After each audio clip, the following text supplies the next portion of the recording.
Welcome back to another exciting episode on the show, Control or Be Controlled podcast, designed to help you start thinking differently and take control of your life. And as always, I remain your humble host, Darlington.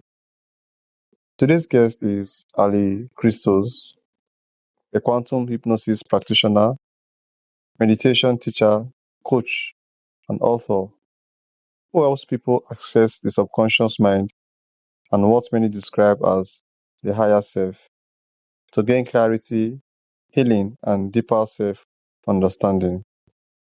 After spending more than 15 years in real estate and coaching, Ali realized that lasting change doesn't come from better strategies alone. It comes from understanding the subconscious patterns that quietly shapes our thoughts, emotions, and decisions. Today, he works with clients around the world, guiding them through quantum hypnosis sections that explore past life memories, emotional blocks, and profound personal transformation. Ali, welcome to the show. Thank you so much for having me. Okay, so I hope you enjoyed that introduction. I did. All right, so let's get into the questions I have for you.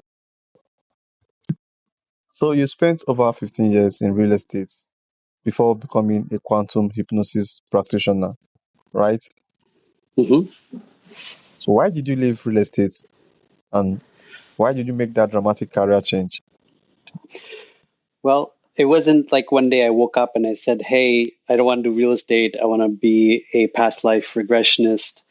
It wasn't anything like that. In fact, it was a series of events that led to my spiritual awakening and ultimately me deciding to work in a realm that's more conducive to who I've become. And some of those experiences were near death experiences, others were incredible meetings with some spiritual people. And that combined with my meditation practice, my yoga practice, and the readings that I came across related to spirituality and our reality brought me to quantum hypnosis. And that's how I would summarize it. Okay, so for listeners who have never heard of quantum hypnosis, I myself I haven't heard of quantum hypnosis before. What is it and how does a typical section work?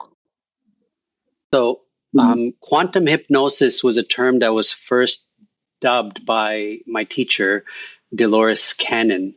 And she developed this type of hypnosis over the period of several decades.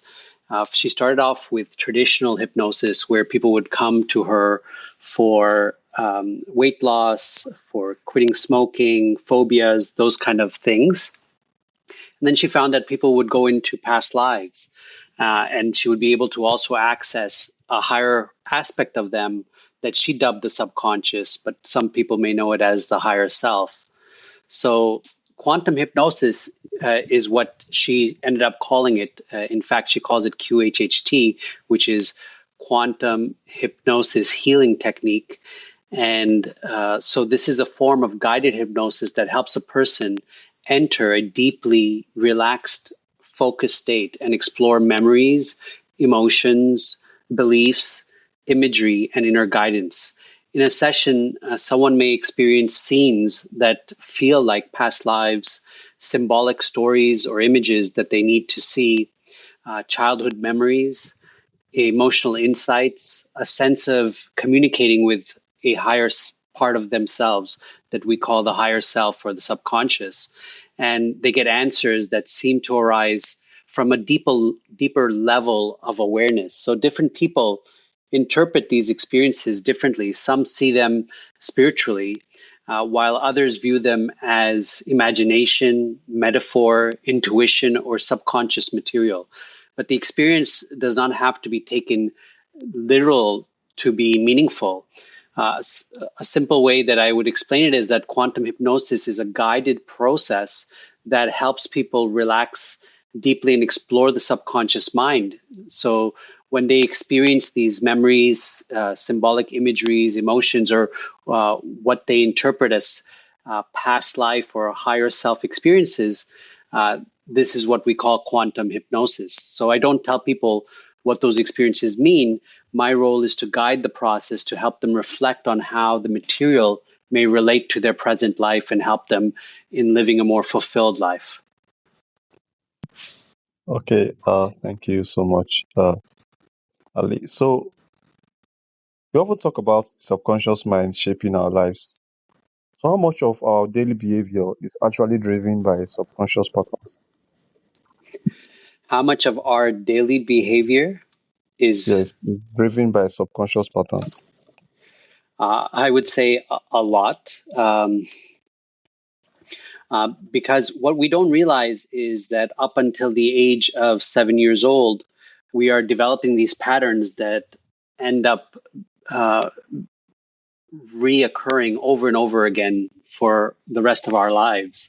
And when we start to realize that these patterns are running our lives, and oftentimes they're the reason why we attract a certain type of relationship or circumstance, then we start to see that there's more to it. So there's no scientifically established percentage of how much daily behavior is driven by the subconscious.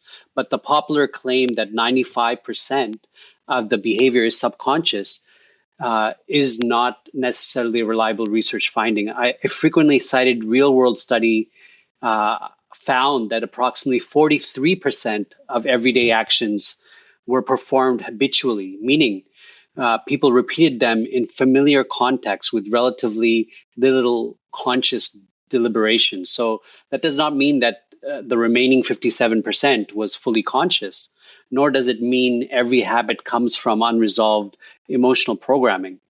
I would say more accurately that the research suggests that roughly 40% of our daily actions may be habitual.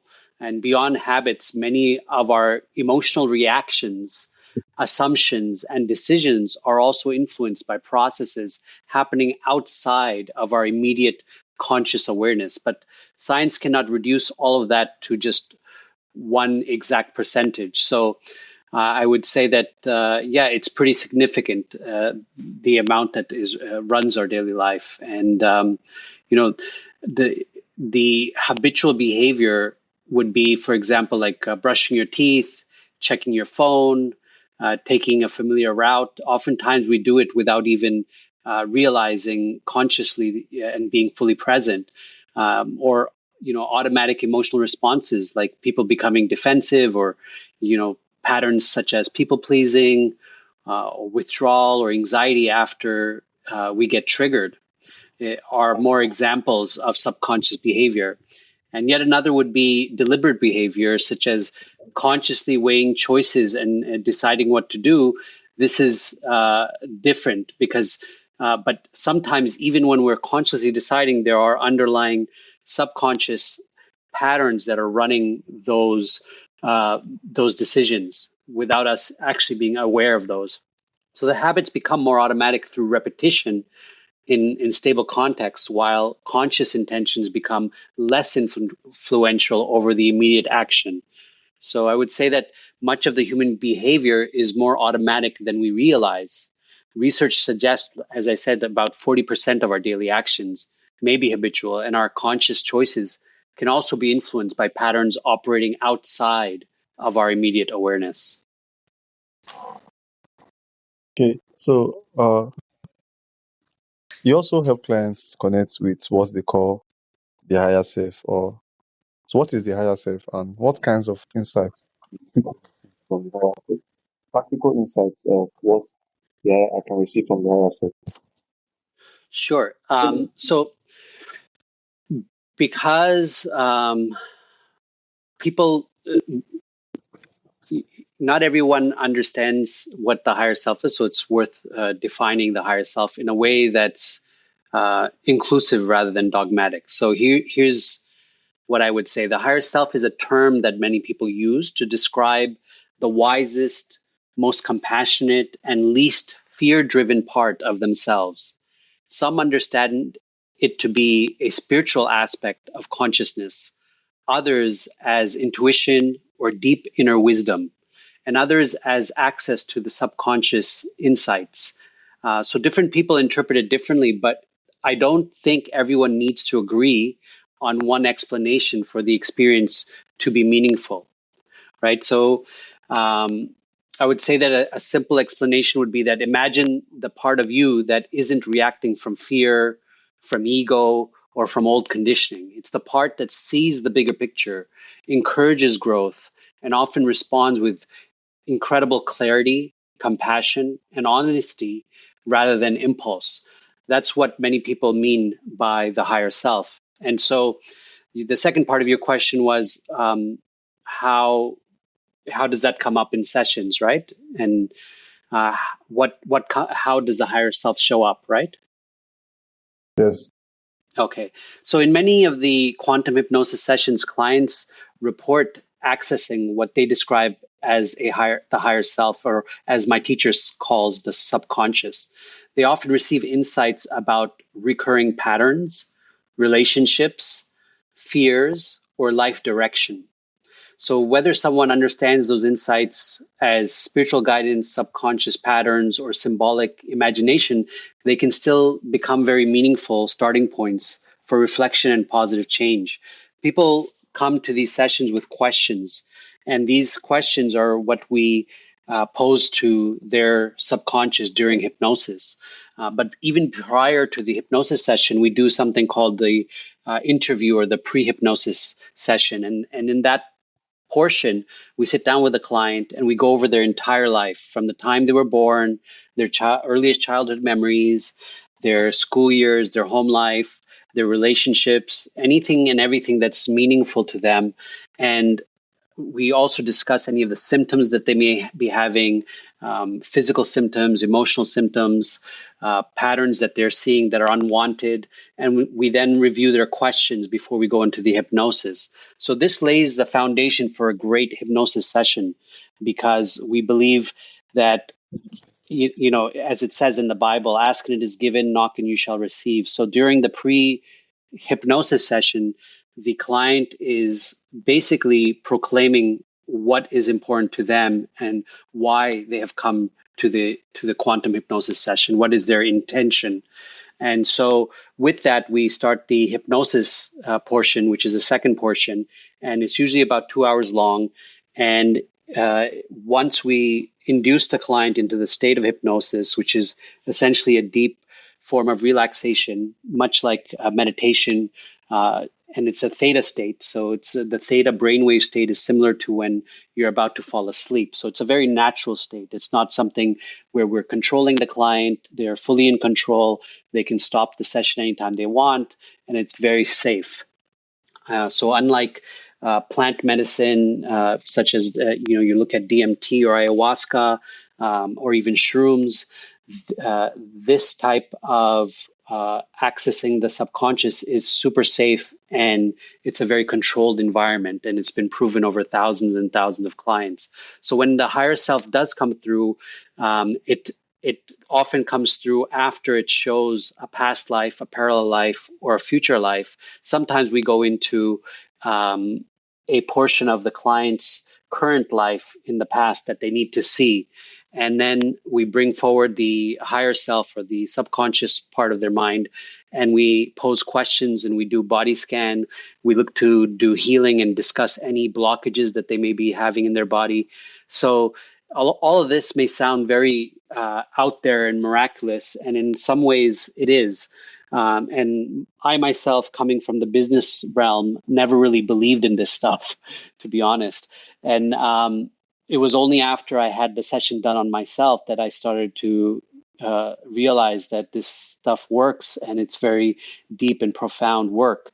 And then I proceeded to get hypnotized 3 more times after my first experience. And each time was unique, and each time was super insightful. And I received a lot of guidance, a lot of wisdom, and information that I didn't realize at the time that I actually needed. So the work is really, really incredible. It works on the majority of the population, and it is super safe. Right. And so, moving on, How can someone begin accessing greater clarity and self-awareness, even if they have never experienced hypnosis before? Someone like me.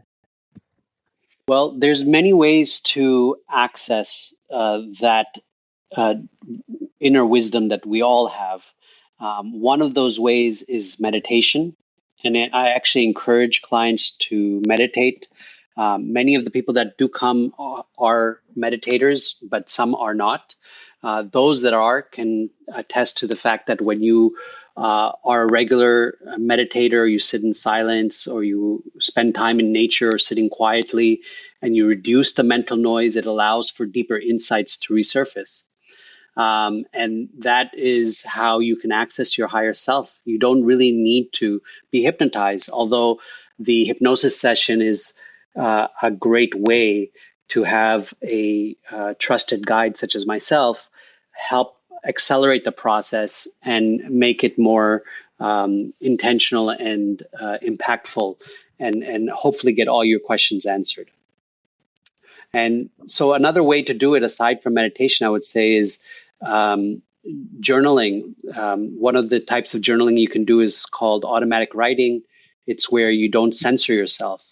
So often the first honest answer that appears on a paper is closer to your truth than hours of mental debate. So that's yet another way to access your higher self. And also, I would say paying attention to your body. Sometimes your mind says yes while your body feels tense, or your mind is uncertain, but your body feels calm. So neither should be followed blindly, but both offer useful information.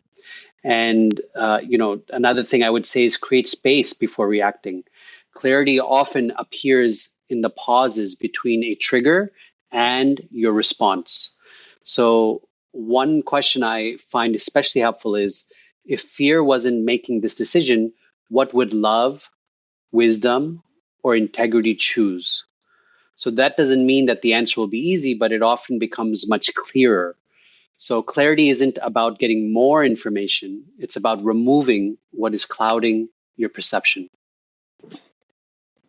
Okay, thank you so much. Uh,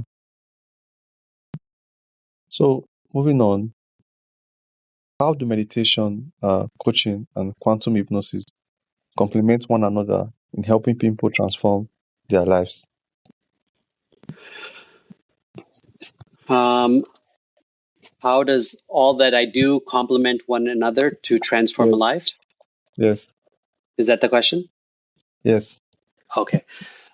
Well, I'm glad you asked that, because each of the things that I offer, quantum hypnosis, coaching, and also the fact that I encourage meditation, has its place and its benefits. Meditation builds awareness, coaching creates direction and accountability.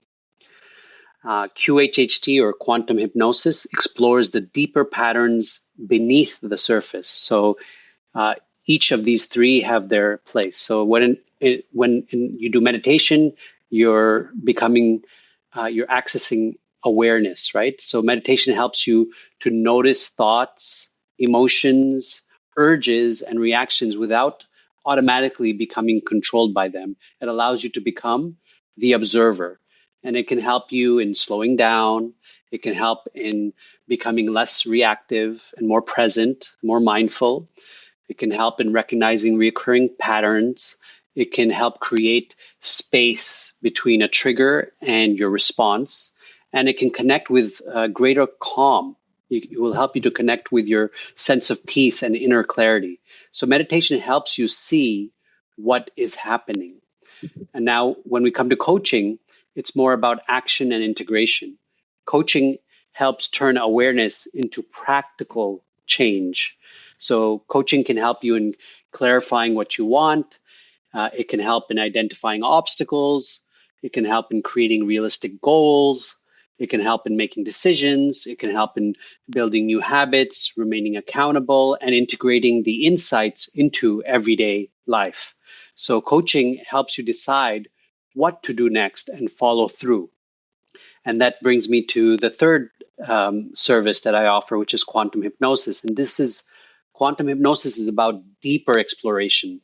So in quantum hypnosis, it can help a person to explore the subconscious beliefs, the emotional patterns, the memories, the symbolic imagery, and what they may experience as inner guidance or higher self.